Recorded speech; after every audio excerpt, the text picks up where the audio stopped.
Anyway, so I'm Steve Jones. I grew up in Naugatuck, or as we say, Naugatuck. Naugatuck High School, Naugatuck Town Hall, Naugatuck Town, yeah. Anyway, I'm saying it enough. But I'm living in Naperville, Illinois right now. So I've been researching this project 5-6 years now. My main interest is insulator collecting. I was born in Mount Kisco, New York. Don't tell anyone over here. When we were 10, my grandfather died, so we got the property in his house in Naugatuck. So we moved to Naugatuck where my father grew up, and we've been here since 1640. So I'm part of the dirt here, not New York, though I still have the from the accent. So no one knows where I'm from, depending on what side of the state line I'm on. Anyway, so we had 4 acres of woods. My great-grandfather had 100 acres of woods, which was undeveloped. So naturally, my brother and I, 10 and 8, we start getting out there and start building paths and forts and tree houses. And from the age of 3, I discovered I wanted to be a lineman, first for Con Ed and then for CLMP once we moved over here. So I'm like, oh, I can put up poles. So I started putting up my own poles, which then required me to get insulators somehow. And then I kind of fell into the insulator hobby. In 1981, I joined the Yankee Polecat Insulator Club. It was in Sandy Hook at the time. The nation's oldest insulator club, 1971, or 1970, sorry. We just had a show up in Enfield Sunday, so I drive out for that, and then the talk, we matched up the date so I could do the talk here while I was here. So yeah, I started putting on my own poles, and I knew a bunch of linemen, and I had street lights, and everyone kept saying, "Charlie, why are your woods lit up there?" No idea. So yeah, I wanted to be a lineman, got to college, 3 years of electrical engineering in Western New England up in Springfield. After discovering I hate math, I switched to industrial engineering, and ultimately I wound up in occupational safety and ergonomics. So I'm actually the ergonomist for Ecolab out of Chicago, Naperville, Illinois. So I get to travel the world for that. But I still collect insulators, and I'm still very interested, of course, here, nutmegger, from heritage, even if not birth. And I love the history of all this early electrical power development. So Bulls Bridge, as we'll see, was one of the big ones at the time. So I originally did this talk twice over in Washington for Gun Museum. The town of Washington has been obsessed with this power line because it ran through Washington originally, and it had a lot of notoriety at the time. It was a cutting edge project when they put it in, but it's disappeared. And they're like, I've got letters going back to 1960 to CLMP from the town, where's this power line? We can't find it. So I found it, so boom. Gun wanted me, so I did 2 talks for them in the last 3 years. So anyway, before we dive into Bulls Bridge, I'm going to go a little bit into the history of hydroelectric power, especially in Connecticut, just to kind of set up how grand this project up the river here was when it was built in 1902, 1904. So anyway, I'm going to refer to my notes a little bit here. We know New England was the center for the Industrial Revolution, early 1800s. We stole some technology off the British and opened up our own factories and equipment and machinery. In New England in particular, we have long flowing rivers, lots of drops in elevation, very easy to put up a water wheel and operate early equipment, grinding wheels, machines, and so forth. So we lent ourselves very much to that, our geography and our terrain. So when electricity was discovered and became practical in the late 1870s, early 1880s, it was very easy to take the next leap, set up a dynamo to generate direct current, or DC, off these water wheels, and operate early motors, or particularly lights, carbon arc lights, the first form of electric lighting.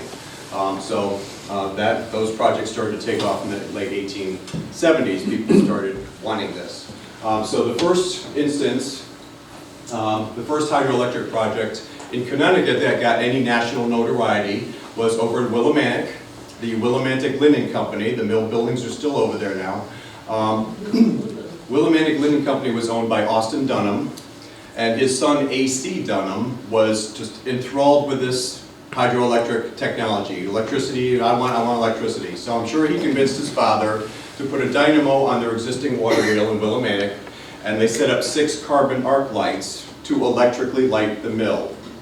When they did that, they became the first linen mill on the planet to be electrically lit. So that got a lot of notoriety in its time. That was 1878.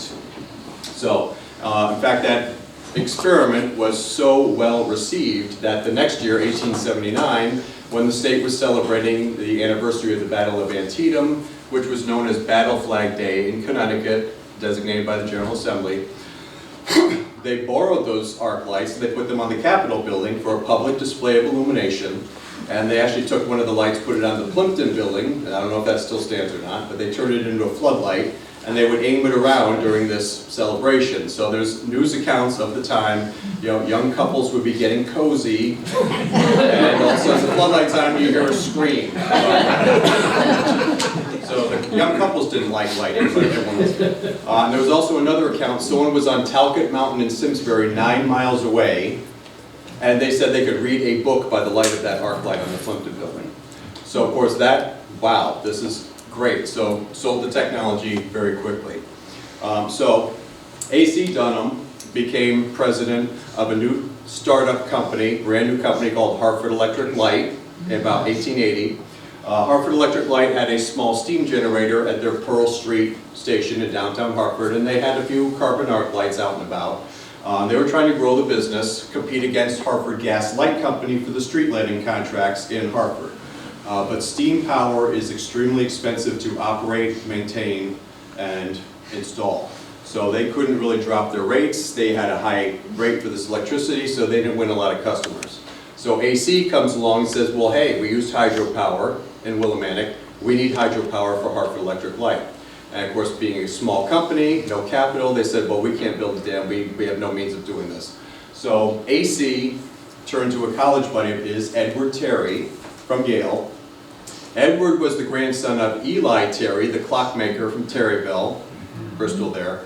So they put together $20,000, and they bought some land up along the river in Windsor on the Farmington River in the Rainbow section, then referred to as Oil City.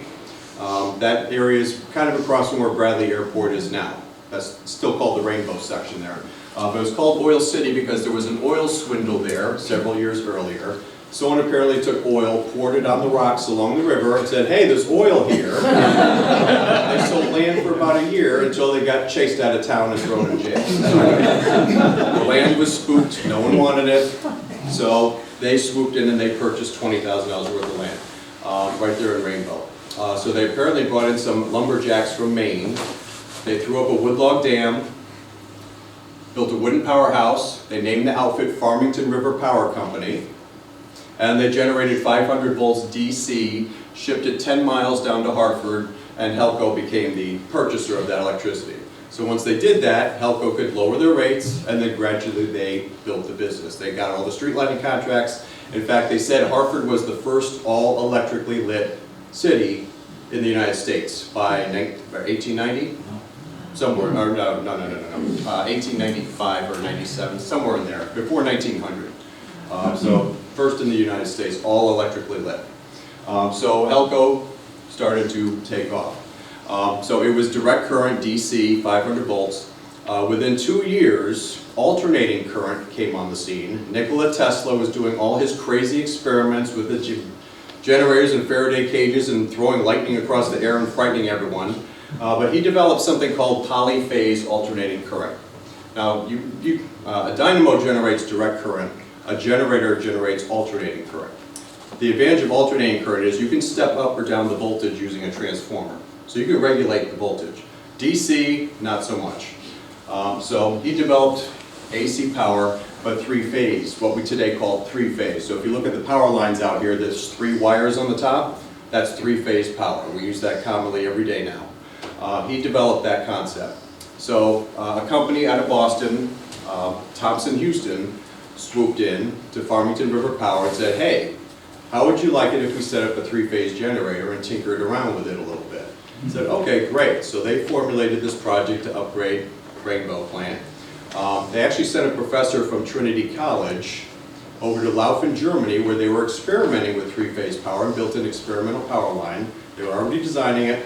Our professor goes over there, he's taking notes and observations, gets back to Farmington, or Windsor, and they build the system that he copied off Laufen. So we built the world's first three-phase generating station, at Rainbow, up Farmington River Power, and then it ran a three-phase line down to Hartford Electric Light at 5,000 volts. So we became the first to build a three-phase system, a utility on a commercial scale.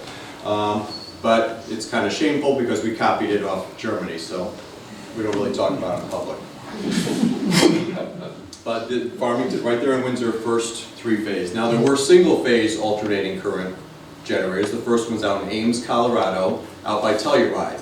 That plant, which is still there and is still operating, that ran, I forget what, 2,500 volts, one phase, single circuit, up 5 miles to the Gold King mine above Telluride. When they did that, the reason they did that, one of the reasons, Westinghouse set that up. Back in the days, in order to operate equipment, you burned wood or you burned coal to turn the steam generator, then turn motors and all that, steam engines and things like that. Well, they had cut down all the trees in Colorado. So they were running out, and plus wood doesn't burn real well at 10,000 feet. So they developed this out of necessity, and they ran a power line 5 miles up to Gold King mine, and it greatly dropped the price of mining and processing gold and silver when they did that.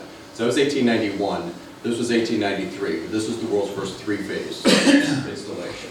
Kind of about the same time, over in Norwich, the Ponema Mills, the building's still there, they're turning it into apartments. That was the world's largest linen mill at one point. They wanted to use electricity, just like they saw Hartford Electric Light was using electricity, and Willimantic Linen, one of their competitors. So they said, well, we need a motor and a generator, or a dynamo. So they installed a dynamo 3 miles upstream up the Shetucket in the Baltic Mill, and they ran a, I think, 2,500 volt DC line down to Ponema Mills, and then used it in the mill there in Taffville. And they had a motor which still drove all the belts and pulleys to operate the looms and stuff, so just the motor turned that shaft instead of the water wheel now. So they did that 1893-ish. The problem with DC, direct current, is you can't transmit it very far before it burns up in the wire. Like AC, you can step up the voltage and shoot it further. DC, you couldn't do that. Once you generated it, that's it. The other problem with DC is that you can't regulate the voltage. So when the Shetucket River would get real low at the end of summer, the water wheel would turn slower, the dynamo would turn slower, the voltage on the line would drop. So the looms down at Ponema Mills would speed up and slow down as the water went up and down in the Shetucket, which of course drove them crazy. So they said enough of this after a year, so General Electric, another startup company out of Pittsfield, came in and said, hey, we can set up a three-phase generator for you too. They were the competitor to Thompson Houston before they ended up buying them. So they set up a three-phase system in 1894 over in Taffville, and so they solved that problem with the looms there. So that was another nationally recognized and famous hydro project when that went in. So we had two in this state. So anyway, Helco's profits got big enough a few years later. By 1896, they built their own dam further up on the Farmington in the Tariffville section of Simsbury. That came online in 1899. That became world famous because it was the first transmission line down to Hartford at 11,000 volts, three-phase AC. First transmission line to use aluminum cables. Everyone else used copper or even iron. They used aluminum. They were the first to do that. So another first for Connecticut at that point in time. So that was a big success. So of course everyone's looking at these projects around the state, especially over here, Litchfield County on the Housatonic, just sitting there flowing. And they're like, well, if they can do it in Hartford and Windsor, how come we can't do it here? So the first project built on the Housatonic was Bull's Bridge, right here in 1903, 1904, came online. Next was Berkshire Power up in Canaan, which was a smaller plant. What came online, it was chartered in 1904. They strung the wires, it said, this is the account, strung the wires in the middle of winter of 1906. So it only served the towns up there. Norfolk, North Canaan, Canaan, Sharon, and Salisbury. Small project, it only lasted a few years and a flood took it out. All right, that was the second one. Third one was Falls Village, which is still there, built in 1914. That was Connecticut Power Company, which was not in this area, they were in Middletown. So all the electricity went to Middletown from that dam. Before they were bought out by NU, of course. So anyway, Falls Village, and then Rocky River, closer to Milford here, was chartered in 1917, and they had some ups and downs. I've heard there's no clear history I've been able to find on this. They tinkered with the dam, I heard, but then can't find any documentation. Their big project, though, is what's in there now. They built the Rocky River Power Plant, came online in 1928. It was a pumped storage plant, which means you pull water out of the river at night, you pump it uphill into a basin. That basin is now Candlewood Lake, and they let it flow down by daytime, turns the turbines, and generates electricity. So when they built that and it came online in 1928, that was the first in the United States, pumped storage, second on the planet. There was one in Switzerland at that time, that's it. So another first for Connecticut utility. And then finally, when CLMP formed, a few years later, they built Stevenson Dam down there in Monroe in Oxford. That came online in 1919, formed Lake Zor. And then they built the Chepaug Dam in Southbury here, forming Lake Lilanona in 1955. So 6 active projects just on the Housatonic, just in Connecticut alone. And there were several more up in Massachusetts as well. So it's a very well-utilized river for hydropower. And 5 of those are still operating today. As I said, Berkshire Power's gone, the rest of them are still operating. So that's pretty profound. So anyway, we're going to focus on Bulls Bridge since that's the subject of the talk. So Bulls Bridge was first envisioned by a gentleman named Nicholas Staub. He had immigrated from Germany in the late 1850s, I believe, and very quickly became a local, then state politician, I believe as a state senator, and then became state controller. So he became pretty well known, especially in this area, at that point. So he had a vision. He says, well, if everyone else is doing this, we need electricity in New Milford as well. So we need to build a dam. So he gets a buddy of his, Isaac Bristol, and they start lobbying the General Assembly. So they get a charter in 1893, same year as Farmington River Power, that created New Milford Power Company and gave them, quote, power to acquire all such land that was needed or, where am I? Necessary or convenient, with the use of water power on the Housatonic River at or near Bulls Falls, Gaylord Bridge, and Lover's Leap. So that's a long stretch of river. That's a pretty broad charter, especially for that era. So they were given that right in 1893. So they start lobbying to build a dam, try to raise money, and Yankee pocketbooks at that time were very tight. So, and I think there was a financial panic or two in that time also. So they didn't get any money to build their project. So it kind of languished on the back burner until about 1900. Another local gentleman, Walter Scott Morton, was backed by a company out of Philadelphia, United Gas and Improvement, which was kind of a holding company, kind of like speculators. So they had money and they started, it's kind of like Shark Tank, I guess. They start throwing money at these projects. So they gave Walter Scott the money to buy out Nicholas Staub and Isaac Bristol. So finally, they can start building the project. So they start surveying it and building in the spring of 1902. And it came online around March 1904. So the project itself was a pretty huge project. It was a massive project. They built the dam up there right above Bulls Bridge, the covered bridge up there in Kent. And to get enough water pressure to turn a turbine for the amount of power they wanted generated, they had to run a canal level 2 miles south of that dam. And of course it's still there. You're local, you probably know all about that. They ran the canal 2 miles down to the forebay up here, right just above Gaylordsville. And there's a gatehouse sitting on top of that, and then it goes down a pipe, penstock pipe, down into the plant. So that's a 115-foot drop. So that gave them enough pressure to turn a turbine to generate enough electricity. I think the initial capacity of that plant was 6 megawatts. So that's, at the time, that was a scary amount of electricity. So these are just some pictures I found from the original construction, and there was also an upgrade done in 1912. And I got some photos from that book as well. So I believe these are both from the initial construction. This is up in the canal. I don't know what that is, if that's scaffolding or a frame, or they're dumping rocks in the canal. Well, I don't know what that was for. I did read several accounts that that canal up by the dam leaked like a sieve for the first 5 years. So they had to line it with clay, drain it, line it with clay. Then I think in the 30s or 40s they lined it with gunite, cement, like what they do with swimming pools with, to stop the leaks. So 2 miles, that's a long canal, especially with that much water. So I think that's some framework there to drop rocks or at least firm up the bottom of the canal, try to plug up any holes. Then this on the right, this is the power plant being built. This is the back side, so the river's down here. So the pipes come from behind the plant down the hill.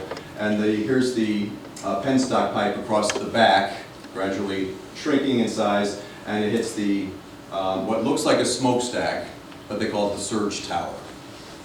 So when you have got that much water coming down a pipe, and they have to trip the plant off for some reason, if you just shut off the water, you're going to get what's called water hammer. Like the pressure is going to build, crack the pipe, and then explode. So you have to keep that water going somewhere. So they switch the valve, run it through this pipe, and then it shoots out the top of that stack until the pressure equalizes, and then they can go about doing what they need to do in the plant. So yeah, that's when I first did the talk up at Gunn 3 years ago.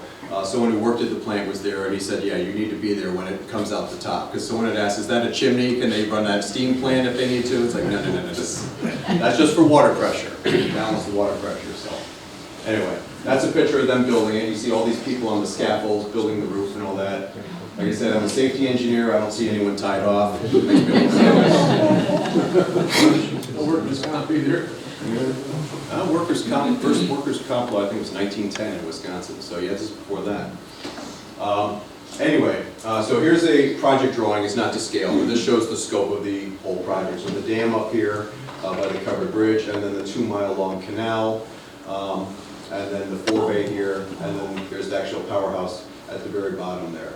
So that's just a rough drawing, just to give the scale of this. That's from the 1912 upgrade, book about the 1912 upgrade here, because their house, the lady who wrote the book about this upgrade, is actually her family history, and her grandfather apparently was the project engineer, the chief project engineer on this project, and the last name was Dakin.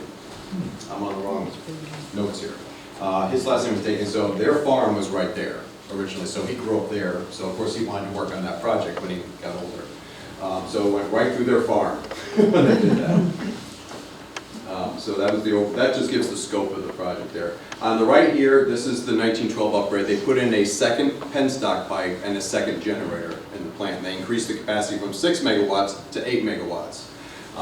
And this is them hand digging the ditch to put the foundations in to hold the pipe. So they went down about 10 feet, and we all know what it's like to dig in the soil in New England. 3 inches bedrock. So I can't even, there must have been more bad backs in New Milford in 1904 to 1912 than anywhere else. So all being hand done here, it just gives you an appreciation for how much work went into that dam. So there's the gatehouse at the 4-bay, and there's the primitive Route 7 there with a very strong wood guardrail. Here's a view. Someone was standing on the powerhouse, hopefully again with fall protection. The foundations are in, and they're getting ready to put the second pipe in next to that. And again, there's the 4-bay up there. And there's a lot of fill dirt here. There's a power line ran right up the middle of that. I don't know where that went, but they're not moving that power line for any reason. That just shows how big the scope was. I mean, I don't know what the diameter of those pipes were. It's at least 4 or 5 feet. So they're big pipes. This is a random photo, again, from the 1912 upgrade. I think this might have been 1903 though.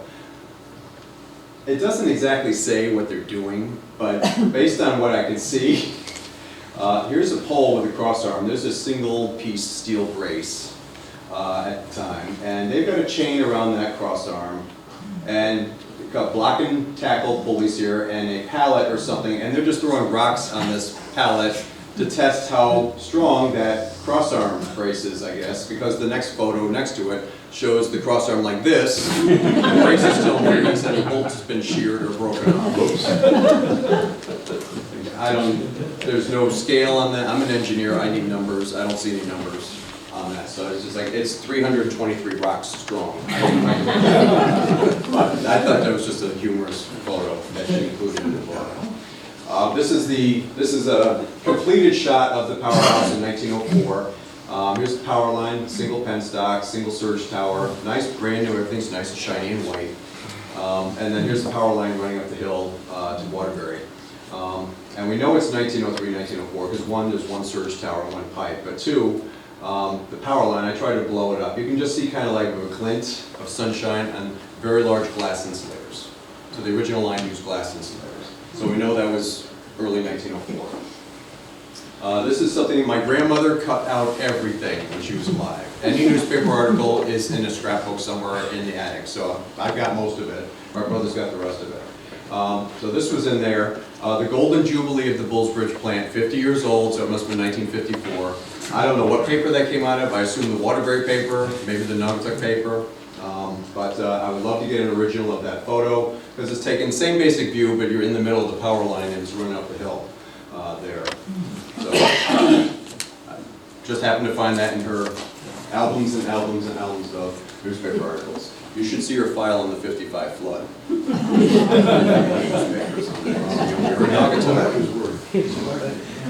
Well, I got them all if you want them. Anyway, this is another photo from another newspaper article she had. I don't know why. This looks like it was taken maybe in the 30s or 40s, because the second pipe's there, everything kind of looks grown up. The original power line's gone, so I don't know, but interesting. All right, so anyway, back to Bullsbridge, the construction here. So Nicholas Staub wanted New Milford to have electricity. That was his vision. Walter Scott Morton and UGI had a slightly different vision for the electricity, especially if you're going to build a power plant that big, 6 megawatts, to get a good return on your money, ASAP, you need big customers to sell to. To sell to New Milford, you would have to build the electrical grid from scratch, and that would take years. And apparently Walter didn't have patience. So UGI's like, where's my money? So they went out and they looked for big customers. They found one in the New England Lime Company here in Galesville. They had a quarry. I know there's still a quarry there. I think it's O&G. I don't know if they mine lime there, but there was New England Lime Company. They were there. They subscribed for some electricity right off the bat, so they built a 6,000 volt line down there from Bullsbridge in 1903-4. Over in Waterbury, there was a company, the Connecticut Railway and Lighting Company, which was a consortium. It was an agglomeration of a whole bunch of the local trolley systems in the Naugatuck Valley and also New Britain and Cheshire and Southington. They all combined into Connecticut Railway and Lighting about 2 years earlier, and they were running steam generating plants to generate the electricity for the trolleys, which is, like I said, very expensive to build, maintain, and operate. So very low profit margins, they want more money. So they start looking over here. Oh, hey, hydroelectricity is coming up. So they contact New Milford Power, and New Milford Power responds. And they subscribed for, I think it was 2 megawatts. At the time they called it 3,000 horsepower. This is the era between the scientific community going between imperial and metric measurements. So every article is in a different measurement system. So it's, I had to calculate. So it's 2 megawatts of electricity, 3,000 horsepower. And they subscribed for that amount of electricity off Bullsbridge Dam so that they could lower their costs, their electricity generation rates, of course. But, let's see. So New Milford Power had a couple large customers. There was also a line that ran up towards Kent, and we don't know where that went. It didn't go to Kent. None of the local towns were being serviced by this dam. It was going to large customers. So there's CRNL and the Lime Company and someone up in Kent. So we don't know who, but that was it initially off that bridge, off that Bullsbridge power plant. So New Milford Power had a large customer, 26 miles away over in Waterbury. Now, these days, building a power line 26 miles long is a walk in the park, no big deal. I mean, electricity from New Milford probably comes from one of the dams, or maybe from Millstone 3 across the state. You know, not a big deal. But in 1904, 26 miles was a huge engineering problem. There were only a couple projects in place by that point that were in this, this scope, this kind of project scope. So when they built the line, they picked 33,000 volts, 33,500 volts for the line over that 26-mile distance. Now then as now, there's a rule in electrical engineering, rule of thumb, that for every mile of transmission line you have, you need at least 1,000 volts potential to make sure the electricity is going to get where it's supposed to go and not burn up in the resistance. So for 26 miles, that meant they needed a voltage of 26,000 volts minimum. So they picked 33.5. We don't know why. Like I said, there were a few projects in place out west that were already in that range, brand new projects. Bay County's project out in California, the Sierra Nevada. They had 2 dams, and they shipped electricity at 44,000 volts down to Sacramento, and then a year or 2 later down to San Francisco. That was the biggest project in North America when they built that in 1901, 1902. There was a project in Provo, Utah, the Salt Lake Valley, at 40,000 volts from the mountains down to Provo. And then Missouri River Power up in Montana. At Great Falls, they had a dam, and they shipped electricity down to Helena, about 40 miles. But then they built a 70-mile power line down to Butte, to all the mines in Butte, at 50,000 volts, which was an insane voltage at that time. It just highest voltage line when they built that on the planet. So those were in place a year or 2 earlier. Not exactly performing well, but they were in place. So they picked 33.5 at 26 miles distance. So when they did that, that became the highest voltage line and the longest distance line in the United States east of the Rocky Mountains. So this was the biggest project on the East Coast when they built it in 1903, 1904. So that's where this notoriety comes in that everyone keeps grabbing onto. It was a very big deal when it was built because no one had done anything like this on the East Coast. So, pretty big project here. So, like I said, building a power line in 1904 was a huge engineering problem. Now they had transformers, they had the generators, they had even lightning arresters then. That was all developed. The problem was insulation for the line. Insulators were kind of dragged along as the rest of this technology outpaced them. So initially, insulators in the United States were glass. They were for telephone or telegraph use, about 100 volts potential, not very high. You probably see them at flea markets, tag sales, elephant's trunk, whatever, for $1 or $2. Very low voltage. So these projects are coming out, 2,500 volts, 10,000 volts, 20,000 volts. They're freaking out. They have no idea how to build or make an insulator for these voltages. They don't know anything about material science, shape, design, arcing, flashover, none of this stuff. They just, let's just make bigger insulators. So initially they just took glass insulators and they made them bigger and bigger and bigger and bigger until they figured out, hey, glass isn't always a good insulator. It's not strong, especially out in the elements. Kids love to throw rocks at insulators, or people shoot at them, or lightning hits them, and kaboom, no more insulator. Yeah, so glass, they figured out pretty quickly, isn't really a great insulator. So they switched to porcelain, or they started making porcelain insulators around 1890. But even that was a little bit shaky, because they couldn't make porcelain thicker than a ½ inch without it being loaded with air bubbles. So it would explode in the kiln. Yeah, I worked 2 years at Lenox, China, down in South Jersey. I was a manufacturing engineer, so nowadays they'll use a vacuum, what's called a vacuum pug mill or vacuum press, and they will squeeze the air or extrude the clay out under vacuum to pull the air out before they go to shape it. This is way before they figured that out. So kaboom, a lot of stuff would explode in the kiln. So if it got out the other side, they would cement it together, glaze it, throw it out, and here's an insulator, quick use it. A lot of this early stuff was very unreliable. In fact, in the early days, they used to cement porcelain insulators together. If you want something for these voltages, you need 2, 3, or 4 pieces of porcelain cemented together to get the size and the shape you need for that voltage. In the early days, the first insulator for the Bay County's project was a porcelain top and a glass bottom. And they cemented together with molten sulfur. I don't know why. They put it out there, California gets a little bit warm, the current from the line warmed up the insulators, caught the sulfur on fire, and it would drop and start grass fires in California.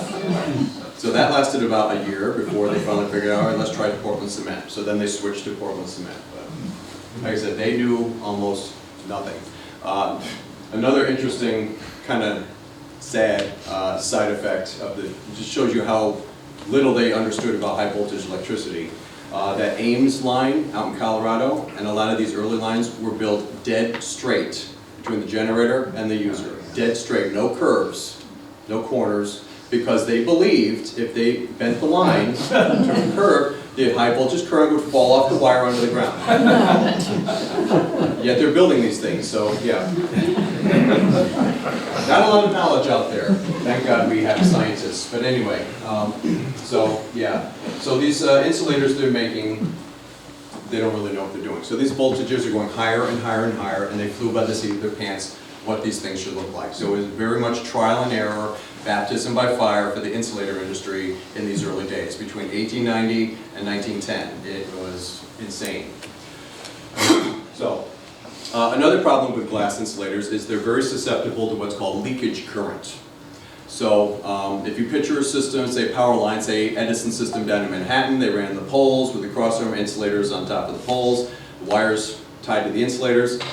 In a rainstorm, the insulator gets wet, and if the insulator isn't designed well, what happens is the electric current starts to leak down through that wet surface into the crossarm, down the pole, and into the ground.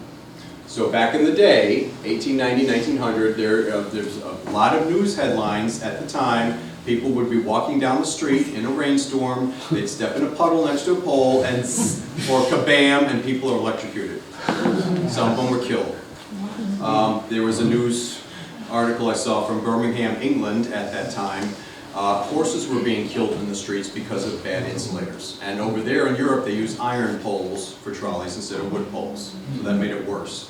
Yeah, so people at this point in time are not liking high voltage power lines at all, want nothing to do with them, because they just do not know what they're doing yet. So, in fact, a lot of these early power projects actually operate at lower voltages, like Missouri River Power. They didn't have a 50,000 volt insulator that was very reliable, so they operated at 20,000 volts until the insulators came up to speed a few years later. Then they could up the voltage. Yeah, so it's very trial and error at that point in time. So yeah, insulators were the big Achilles heel in a lot of these projects. All right. So Bulls Bridge here.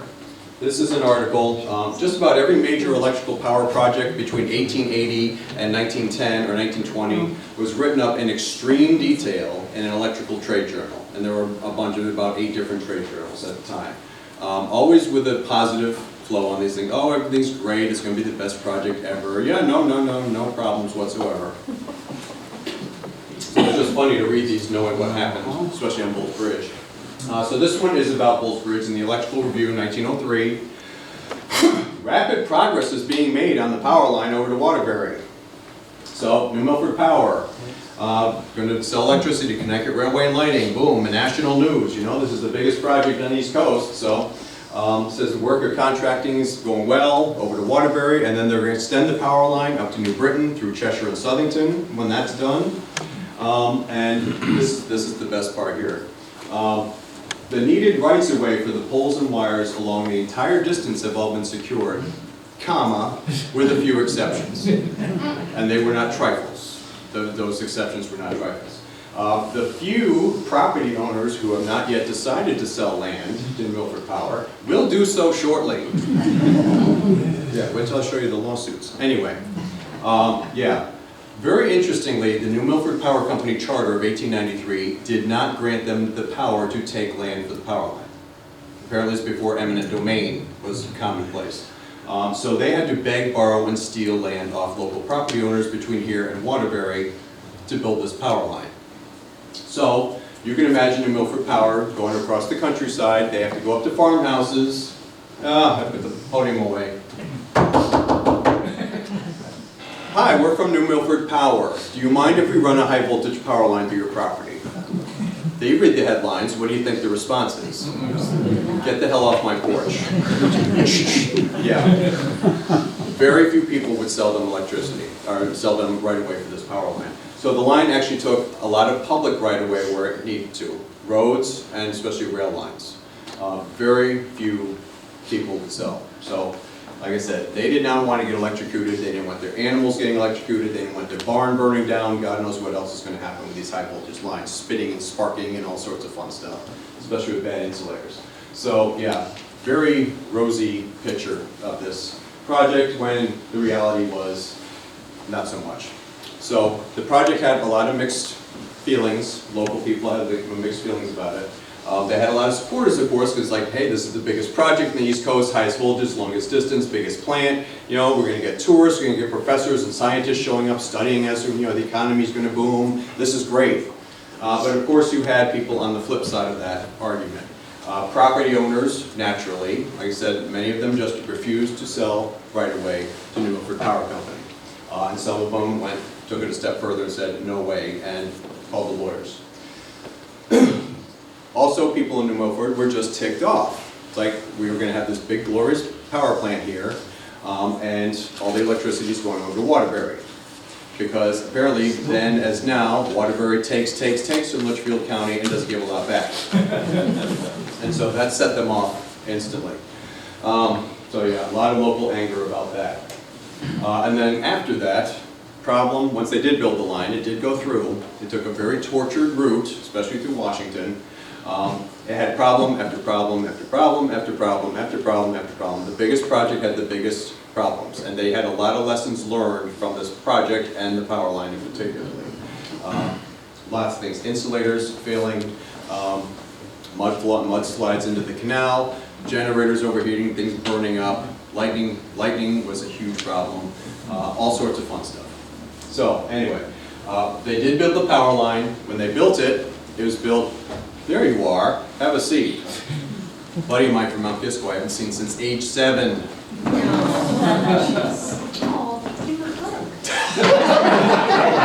least I'm on camera now. We'll hug later when we go to dinner. Anyway, so when they built the power line, they built it in duplicate, meaning 2 sets of poles, each with a 3-phase 33,500 volt circuit on it, all the way over to Waterbury, 26 miles. They used glass insulators, that's some foreshadowing, glass insulators and aluminum conductors, 2-aught American wire gauge aluminum cables stranded, which is about 3/8 inch diameter, so good sized cables. So they built it in duplicate. It was common practice back then, and it's still a little bit to this day. They'll have some redundancy, so if there's a problem on one line, they switch to the other line so that power is not interrupted. So they did that over to Waterbury. They purchased glass insulators from C.S. Knowles of Boston. Now C.S. Knowles was kind of like the Costco or Walmart of the day, turn of the century. If you wanted anything trolley, I need motors, whistle stop signs, catenary, I need arms, whatever, you called C.S. Knowles in Boston and you ordered everything out of Boston. So they called them up, said we're building a power line, they shipped glass insulators to use on it. So it was predicted they were going to partially turn the line on early in 1904 to test it, and then it would be fully up and running by the summer of 1904. But, like I said, the problems commenced. So when I first started researching this topic, finding out where this power line ran, I contacted all sorts of local resources from Illinois, the historical societies and the libraries and everyone else. And of all of those, the only one that replied was Stephen Barkus up at Gunn, which is why I gave my talk up there. But he sent me an article called Electricity in Washington. Like, awesome, oh cool, let's see this. And it turns out that article was taken from this book, An American Village, The Light at the North End of the Tunnel, which is written completely about Washington Depot. And it's very anecdotal, like lots of tall tales and funny stories and stuff like that, sprinkled with some facts and data. So, really good source. But they had the article, Electricity in Washington, in there, so that was a good first step for me. And amongst the information in that article was this interesting little gray box, which apparently was an ad run in the Litchfield Inquirer early in 1904. And I'm going to read it for you here. It's hard to blow these things up. Notice, all persons justly aggrieved over whose lands or lands adjoining thereto the electric lines in New Milford Power Company run are requested to communicate promptly with W.S. Ford in Washington or Edward Van Ingen in New York. And I'll give you one guess what their occupation was. Yeah. Lawyers are involved. So we know Edward Van Ingen built Holiday House down there in what's now Steep Rock Reservation. So obviously he did not want a high voltage power line sparking across his property and his resort there for young wayward girls from New York. So they didn't want to scare the girls any more than they are even scared in Manhattan.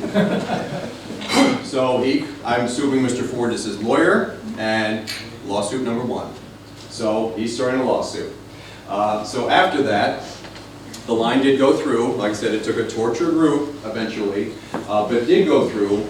But 2 months later, May of 1904, we think the line was turned on in March of 1904.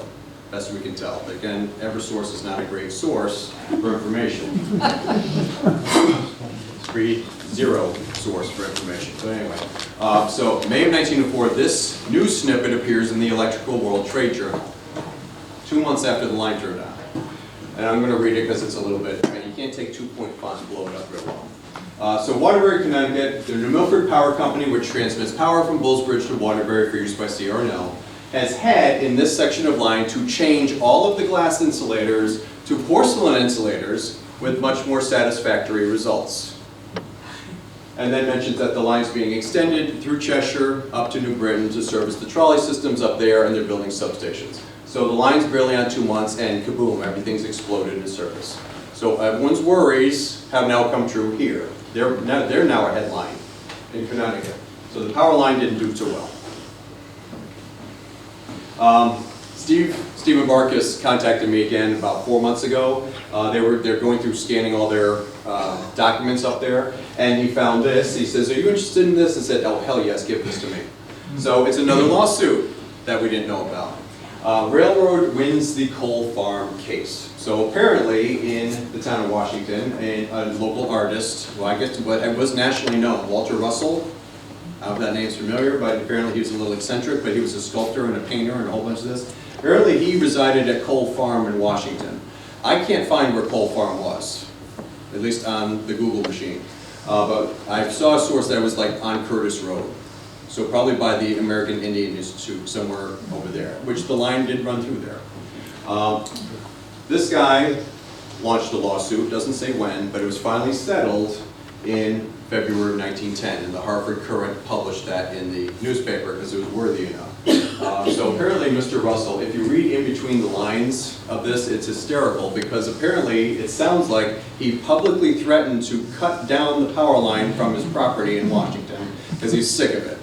Didn't want it there, and they put it through anyway, and he was going to physically go down and cut it down. So it said he was ordered from cutting down the poles in one sentence.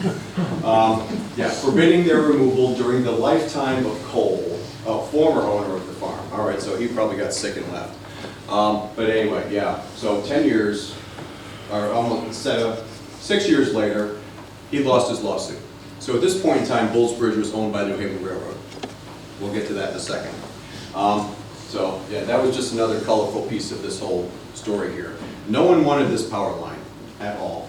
In addition to this, lightning was a problem on this line. There was some minutes I found from the Institute of Electrical Engineers meeting in Milwaukee in 1906, and the headliner for the conference was the chief engineer for the New Milford Power Company, talking about lightning protection of early power lines.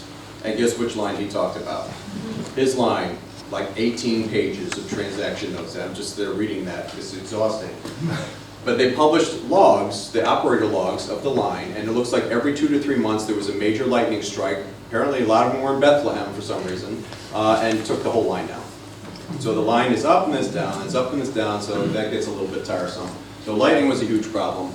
Back then they had lightning arresters, what they called a lightning arrestor, about the size of a Univac computer in the 40s. They had one in the powerhouse, and they would put one in the substation on the other end of the line. That was standard practice back then. Nothing out on the line itself. So apparently after 2 years of this lightning problem, they decided to take the radical step of taking one of these huge lightning arresters. They put it out on the line at the highest point of the line. I don't know where that was. I used to think it was the top of the hill over Walker Brook, but I'm thinking now it's in Bethlehem because all these strikes happened in Bethlehem. So when they did that, they became the first electric utility on the planet to use a lightning arrestor on the power line itself. So it's something we get credit for, but we don't necessarily want credit for because there was a problem. So lightning was a big problem. October 1907 found this nice headline in the Meriden Morning Record, right across the top, big black letters. Blackout. Connecticut is dark.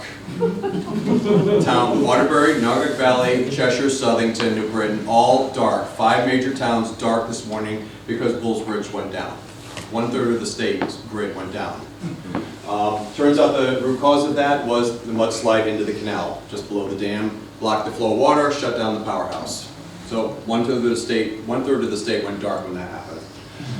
And then some finality. 1908, another article in the Electrical World Trade Journal that in Waterbury, they're rebuilding that steam generating plant because they're so sick of the power line being unreliable. They want to make sure the trolleys are running because they would go down, people just, they're not going anywhere on the trolleys. So anyway, very colorful history of this project, as you can see. Like I said, the biggest project had the biggest problems. A lot of lessons learned from this. That's just on the physical side. On the corporate side, it's just as much fun. And this is trying to get this in order, date-wise. So much stuff was happening, it was very hard to figure out what happened first and second, and this happened because of this, and just trying to put, so I tried to clarify it as best I could. It's just very confusing to read these things. Anyway, 1906, 2 years after the dam opened, the New Haven Railroad comes snooping around. New Haven Railroad was basically owned by J.P. Morgan, the millionaire down in Manhattan, through the president. The New Haven Railroad president was Charles Mellon at the time, basically his puppet. It was no secret at that point that J.P. Morgan wanted to consolidate every transportation system in southern New England under his thumb, monopoly.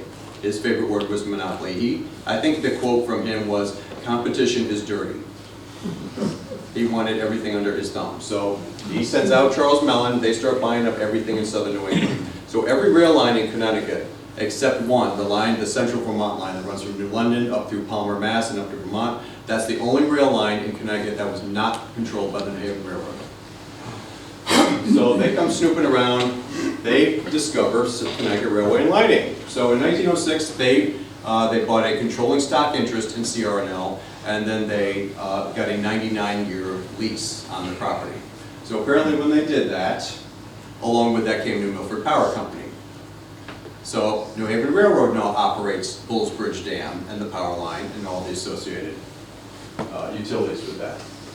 Next, New Haven Railroad purchased Housatonic Power in 1911. We don't know why. Housatonic was a paper company, had a charter, they were out of Seymour, never built anything. It was just a charter, but they bought it. So apparently that was legally interesting to them. And eventually they turned that into a holding company. Under New Haven Railroad control, New Milford Power has some money, so they upgrade the plant up here. 1912, that book, the Bulls Bridge book here that the lady wrote, is all about that upgrade in 1912. So they added second penstock, relined the canal, added the second generator, increased from 6 megawatts to 8 megawatts. So at that point, they could finally feed New Milford, Gaylordsville, Kent, and they actually create a line. They built a line over to Pawling, New York to sell electricity to the trolley systems over there. So that quelled a lot of the local anger at that point, because, okay, finally we get electricity from this grand, glorious power plant that we helped build and never saw a watt from. So that was fixed in 1912. 1915, New Milford Power turns around and sells everything to Housatonic Power. So as we figured out through reading all these articles, apparently New Haven Railroad was using Housatonic Power as a holding company for all their utility generation. All the electric companies they owned, whether they wanted to or not, they put under Housatonic Power. So in 1914, the year before, apparently what was left of the competition in Connecticut filed a lawsuit in federal court, New York State Federal District Court, under the Sherman Antitrust Act, recently enacted. They said New Haven Railroad is a monopoly. So they filed a lawsuit, and the New York Federal District Court looked over the state line and said, wow, they own almost everything. Any town that is now Connecticut Light and Power, or Eversource, Connecticut, whatever they want to call themselves, was owned by the New Haven Railroad at some point. Suffield Electric up by Enfield, Danielson, Putnam, New London, the whole state, they owned all these utility companies, the New Haven Railroad. It was getting to be a monopoly. So the New York Federal District Court looks over and says, like, yeah, you're building a monopoly over there, and they drop the axe and they make them sell off Housatonic Power, all these electric assets. So that didn't happen conveniently until 1917, August 9th, 1917. Everything was sold to Rocky River Power Company here in New Milford, which was owned and operated by Henry Rohrbach, who became the first president of CLP, because on that same date, when they bought everything, Henry changed the name of the company from Rocky River to Connecticut Light and Power Company. So that's the birth of Connecticut Light and Power. And he got the money to do that, again, from UGI in Philadelphia. They're Shark Tank, they're throwing money out, so they sensed an opportunity, so CLP was formed on that day. Same entity we have today. All right, so the chaos is mostly over. CLP is now a state, it became the state's largest electric utility when that happened, 1917. They go about connecting everything together. They're one of the first utilities to connect everything together and make a regional grid. So they connect Bulls Bridge to Rocky River, up through New Britain. Apparently they built a line from New Britain up to the Dutch Point steam plant of Hartford Electric Lights, up there just south of downtown, as a backup for New Britain. Going through all these sources, you quickly determined that New Britain had a very terrible history with CLMP. They were constant blackouts, constant brownouts. There's which year was it? 1919 alone, the steam generating plant up there that used to be CR&Ls exploded and burned down. So they lost electricity from that. And then one of the CLMP, the early CLMP or New Milford Power Company substations burned to the ground. So they were out of electricity most of 1919. And Stanley Works up there, the biggest employer, they got so fed up with CLMP, they turned around, they bought Farmington River Power Company, the dam up in Rainbow, because Halco had stopped using them. They bought that dam, rerouted the power line into Britain, and they took all the electricity from that dam. They divorced themselves from CLMP completely. They were that pissed off. And if you go up there today to Rainbow, it'll say right on there, Farmington River Power Company, a Stanley Works property. They still own that today. It's still a separate company, so it's an independent company. So that's, yeah, Stanley Works ain't taking any guff for CLMP. About this time, I'm guessing they upgraded the power line over to Waterbury. Based on what I've seen along it, from what I could tell, they cut down one set of poles and they upgraded the other set.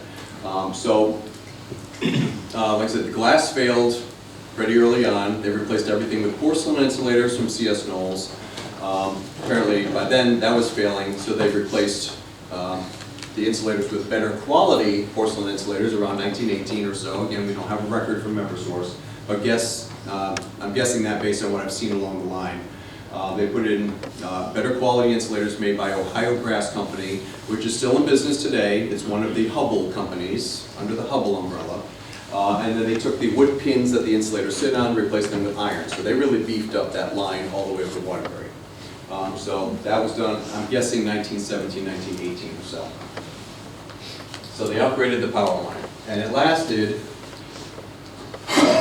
I'm guessing this line in its original alignment lasted until around 1930. And again, we have no records from Eversource to prove this. I'm just doing it based on what I've been able to find.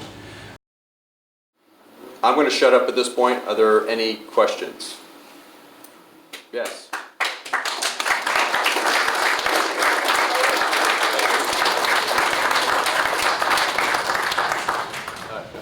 Yes. Anyone else? Enzo? Enzo or Jason? Anywhere? What's that? Is this published anywhere? The video of this is on the Gun Museum website, our Facebook page. This is being videotaped here, I think for local public access television, so God willing, some celebrity in the hills out here is watching me right now. Meryl Streep maybe in Bridgewater, I don't know. Hi Meryl. Anyway. But yeah, this is being videotaped. We do have the slides. The library has a copy of the slides, but I need to send an updated copy as well. So, yeah. Anyway, any other questions?